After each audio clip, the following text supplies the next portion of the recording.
ജോസി ബാബു കോട്ടയത്ത് നിന്ന് ചേരുന്നുണ്ട്. ജോസി ഇപ്പോൾ എവിടെയാണ് ഉള്ളത് കൃത്യമായി? അവിടെ എങ്ങനെയാണ് ക്രിസ്മസ് ആഘോഷങ്ങളൊക്കെ ഇങ്ങനെ പുരോഗമിക്കുന്നത്? ഇന്നൊരു രാത്രി മാത്രമാണ് ഇപ്പോൾ ബാക്കിയുള്ളത്. പതിരാ കുർബാന നടക്കാനിരിക്കുന്നു, പള്ളികളിലൊക്കെ ചടങ്ങുകൾ നടക്കാനിരിക്കുന്നു. എന്താണ് അവിടെ എന്നുള്ള വിവരങ്ങൾ?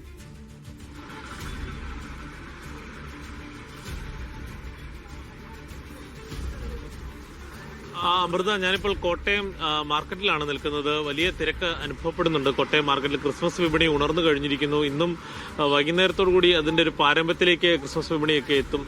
പടക്കക്കടയിലും അതോടൊപ്പം തന്നെ ചിക്കൻ ബീഫ് മാർക്കറ്റിലും ഒക്കെയും വലിയ തിരക്ക് അനുഭവപ്പെടുന്നുണ്ട്. നമ്മളിപ്പോൾ മാർക്കറ്റിൽ തന്നെ ഒരു കടയിലാണ്, പടക്ക വിൽപ്പനശാലയിലാണ് നിൽക്കുന്നത്. ചേച്ചി, എങ്ങനെയുണ്ട് കാര്യങ്ങളൊക്കെ? എങ്ങനെയുണ്ട് കച്ചവടമൊക്കെ? പോകുന്നു. ഉച്ച കഴിഞ്ഞൊരു ചെറിയ മന്ദഗതിയിലെ ആള് കുറവാണ്. ഇനി ഒരു വൈകുന്നേരം ആവും കുറച്ചുകൂടെ ആള്. അതെ അതെ അതെ. സമീപ കടകളിലുമൊക്കെ തിരക്ക് അനുഭവപ്പെടുന്നുണ്ട്. നമുക്ക് ദൃശ്യങ്ങൾ കാണാം. പരമാവധി വീട്ടു സാധനങ്ങൾ, പച്ചക്കറികൾ, പലവ്യഞ്ജന സാധനങ്ങളൊക്കെയും വീടുകളിലേക്ക് വാങ്ങിക്കൊണ്ടു പോകാനുള്ള തിരക്കിലാണ് വീട്ടമ്മമാരും മറ്റും. നമ്മുടെ എതിർവശത്തായി ഇറച്ചിക്കടയുണ്ട്. നമുക്ക് അവിടേക്കും കൂടെ ക്യാമറ പോകാമെന്ന് തോന്നും. എങ്ങനെയുണ്ട്? സാധനങ്ങളൊക്കെ മേടിച്ചു കഴിഞ്ഞോ? വാങ്ങിച്ചു. ചിക്കനാണോ ബീഫാണോ? എല്ലാം മേടിച്ചു, എല്ലാം വാങ്ങി. ആഘോഷം അതിന്റെ ആരംഭത്തിലാണോ? ആകുന്നു. എന്തൊക്കെ മേടിച്ചേ? ഇറച്ചി മേടിച്ചു, ബീഫ് മേടിച്ചു, കോഴി വാങ്ങി, പന്നി വാങ്ങി, അങ്ങനൊക്കെ. ഇതൊക്കെ ഒറ്റയ്ക്ക് ഇതെല്ലാം വെച്ച് കഴിക്കോ? ആരെല്ലാം വരുന്നുണ്ട്? വീട്ടിൽ ആൾക്കാരുണ്ട്, ബന്ധുക്കളൊക്കെ വരുമോ? പിള്ളേരൊക്കെ ഉണ്ടെന്നേ. പിള്ളേരുണ്ട്, എല്ലാരും ഉണ്ട്. അതെല്ലാം വരുന്നത്. അല്ലെങ്കിൽ വരാൻ പറ്റുമോ? ക്യൂ ഉണ്ടെന്ന് തോന്നല്ലേ? ചിക്കൻ ഒന്ന് കയറിക്കേ കടയിലുണ്ട്. നമ്മളിപ്പോ ചന്തയിലെ ഒരു പ്രധാനപ്പെട്ട മാംസ വ്യാപാര സ്ഥാപനത്തിലാണ് നിൽക്കുന്നത്. അവിടെ വലിയ തിരക്കുണ്ട്. എന്നാ ഉണ്ട്? നമ്മുടെ ഒരു പരിചയക്കാരൻ കൂടിയാ. എങ്ങനെയുണ്ട്? വർക്ക് കഴിഞ്ഞ് നേരത്തെ പോന്നാ. കോഴി ഒന്നും മേടിക്കാൻ നിർത്തുന്ന. കോഴി മാത്രമേ? കോഴി പടക്കം മേടിക്കണം. എന്നാണ്ട് സുഖമായിട്ടിരിക്കുന്നു.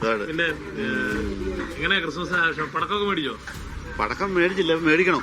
മേടിച്ചിപ്പം പോണം. ചന്തക്കകത്തുനിന്നാണ് ഇതെല്ലാം മേടിക്കുന്നത്. എന്നാണ് വിഷയം? പിന്നെ എങ്ങനെയുണ്ട്? എന്തൊക്കെ സാധനങ്ങളാ മേടിച്ച്? കേക്കൊക്കെ ഉണ്ടെന്നോ? കയ്യിലെന്താ കേക്കല്ലേ? ആഘോഷം ബന്ധുക്കളൊക്കെ വരും, അത് അങ്ങോട്ട് പോവാണ്? എങ്ങനെയാണ്? ഇറച്ചി മീനും ഒക്കെ മേടിക്കുക, കഴിക്കുക. എന്തായാലും നമ്മൾ ഇപ്പോൾ നിൽക്കുന്ന കടയിൽ നമുക്ക് ദൃശ്യങ്ങൾ കാണാം. അമൃത, നല്ല തിരക്ക് അനുഭവപ്പെടുന്നുണ്ട്. പിന്നീട് നമുക്ക് പതിരാ കുർബാനകളുമായി ബന്ധപ്പെട്ടുകൊണ്ട് പറയുകയാണെങ്കിൽ ഓർത്തഡോക്സ് സഭയുടെ പരമാധ്യക്ഷനാണ് കോട്ടയത്തുള്ളത്. അദ്ദേഹം ഇന്ന് കൊല്ലം കൊട്ടാരക്കര ഭദ്രാസനത്തിലെ ഒരു പള്ളിയിലാണ് പാതിരാ കുർബാനയിൽ പങ്കെടുക്കുക. എന്തായാലും ക്രിസ്മസ് അതിൻ്റെ പാരമ്പര്യത്തിലേക്ക് കോട്ടയം നഗരത്തിലും എത്തിയിട്ടുണ്ട്. പരമാവധി തിരക്കിലേക്ക് കാര്യങ്ങൾ എത്തുകയാണ്. രാവിലെ നല്ല തിരക്ക് അനുഭവപ്പെട്ടിരുന്നെന്ന് വ്യാപാരികൾ തന്നെ പറയുന്നുണ്ട്.